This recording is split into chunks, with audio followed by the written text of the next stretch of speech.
ادھر عباس میدان میں آئے، ادھر حسین نے ٹیلے پر آ کر بیٹھ گئے، حسین نے ٹیلے پر بیٹھے، زینب خیمہ پر آ کر کھڑی ہو گئی، اللہ تعالیٰ عباس میدان میں آئے، ایک مرتبہ حسین نے آواز دی، بیٹا علی اکبر میرے لاش ہمارے قریب بیٹھ جاؤ، بیٹا ہمیں کچھ نظر نہیں آ رہا، بیٹا عالم دیکھ کر ذرا بتاتے جانا عالم کدھر جا رہا ہے۔ اکبر قریب بیٹھ گئے، اکبر نے قریب بیٹھ کر کہا بابا علم دریا کی جانب جا رہا ہے، بابا علم دریا کی طرف بڑھ رہا ہے، بابا علم دریا کی جانب جا رہا ہے، بابا مبارک ہو، لگتا ہے چچا نے دریا پہ قبضہ کر لیا، لگتا ہے چچا نے دریا پہ قبضہ کر لیا۔ ادھر عباس نے دریا پہ قبضہ کیا، مشق میں پانی بھرا، مشق کے تسموں کو باندھا، گھوڑے پہ سوار ہوئے، خیمے کی جانب بڑھنا شروع کیا، ادھر عباس نے خیمے کی جانب بڑھنا شروع کیا، ادھر اکبر نے چلا کے کہا بابا علم خیمے کی جانب آ رہا ہے، بابا علم خیمے کی جانب آ رہا ہے، اگر آواز بھی نہ دے، اکبر نے کہا بابا علم خیمے کی جانب آ رہا ہے، در خیمہ پہ کھڑی سکینہ نے علم کو آتے ہوئے دیکھا، آواز دی بچوں آؤ،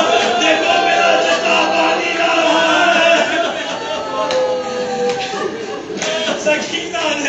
سکینہ نے آواز دی بچوں آؤ، دیکھو میرا چچا پانی لا رہا ہے، دیکھو میرا چچا خیمے کی جانب بڑھ رہا ہے، دیکھو خبردار کوئی میرے چچا کو تنگ نہ کرنا، میرا چچا بھی 3 دن کا پیاسا ہے، دیکھو سب کو باری باری پانی ملے گا، دیکھو خیمے میں میرا 6 مہینے کا علی اصغر 3 دن کا پیاسا ہے، ارے میں سب کو پانی دوں گی، میں سب کو باری باری پانی دوں گی۔ ادھر اچانک اکبر نے چلا کے کہا بابا علم نے دائیں سے بائیں کر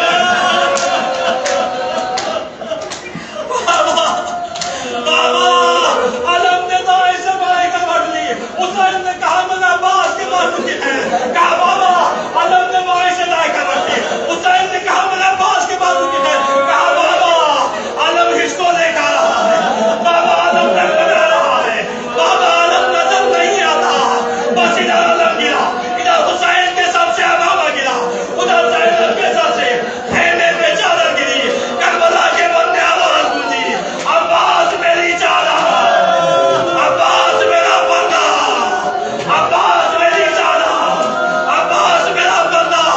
عزادارو ذرا تصور کرو، عزادارو ذرا تصور کرو، عزادارو ذرا تصور کرو، جس کا سر زخمی ہو، جس کی آنکھوں میں